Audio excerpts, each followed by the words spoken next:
Background: after the Great French Revolution of 1789, the monarchies of Europe perceived the new republican government of France as a threat. As a consequence, the Revolutionary Wars began, during which Napoleon, first as a general and then as first consul and emperor, won many victories. In 1704, Napoleon proclaimed himself emperor, and his ambitions to expand beyond France became apparent. The wars of the Third and Fourth Coalition, the first serious threat to France during Napoleon's reign, came with the Third Coalition, 1805, which included Great Britain, Austria, Russia, and Sweden. Napoleon launched a military campaign against Austria and won a decisive victory at the Battle of Austerlitz, which is considered his greatest triumph. This victory led to the collapse of the Third Coalition, and Napoleon gained full control of Central Europe. Following this, France faced the Fourth Coalition, which included Prussia and Russia. In 1806, Napoleon defeated the Prussian army at the battles of Jena and Auerstedt, and then in 1807 defeated the Russian army at the Battle of Friedland. These victories strengthened Napoleon's dominance in Europe and forced Russia and Prussia to sign the Peace of Tilsit, which recognized France's territorial gains. Continental blockade in the Spanish War. In an effort to undermine the economy of his main enemy, Great Britain, Napoleon imposed the Continental blockade, which prohibited European countries from trading with the British. However, this solution proved ineffective and caused discontent among the countries participating in the minor blockade. In 1808, Spain and Portugal, with British support, rebelled against Napoleon. The Spanish War, also known as the Iberian War, was Napoleon's first significant defeat, where local guerrillas and British troops under the Duke of Wellington dealt serious blows to the French army. Russian campaign of 1812. One of the most important events of the Napoleonic Wars was the Russian campaign of 1812.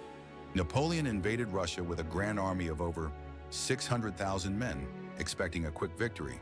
However, the Russian army under the command of Mikhail Kutuzov avoided a decisive battle by retreating inland and using scorched earth tactics. This deprived the French of food and resources.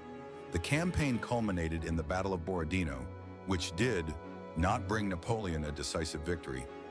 After occupying Moscow, which was abandoned by its inhabitants and engulfed in fire, Napoleon found himself in a dire situation.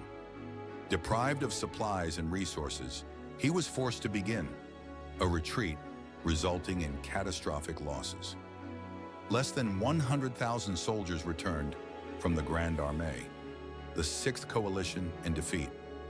After the disaster in Russia, the countries of Europe united into the Sixth Coalition, 1813 to 1814, which included Russia, Prussia, Austria, Sweden, and Great Britain.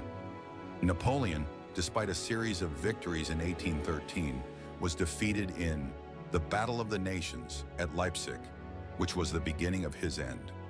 In 1814, the Allies invaded France and Napoleon was forced to abdicate. He was sent into exile on the island of Elba, 100 days in Waterloo.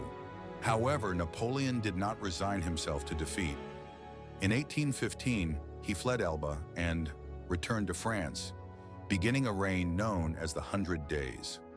His return brought a new threat to Europe, and the countries of the Seventh Coalition, including Britain and Prussia, again opposed him. Napoleon's last battle was at Waterloo on June 18, 1815, where he was finally defeated by the forces of the Duke of Wellington and the Prussian army under Blücher. Napoleon was then sent into exile on the island of St. Helena, where he spent the remaining years of his life. Outcomes and consequences. The Napoleonic Wars radically changed the map of Europe. Napoleon's empire collapsed, monarchies returned to power, and France was forced to give up all its conquests. The Congress of Vienna in 1814 to 1815 consolidated the new system of international relations, establishing a balance of power that lasted until the end of the 19th century. However, the ideals laid down by the French Revolution and reinforced by the Napoleonic wars had a lasting influence on the development of European states. Nationalism, liberalism, and ideas about the right of peoples to self-determination continued to influence the political processes of Europe and the world as a whole.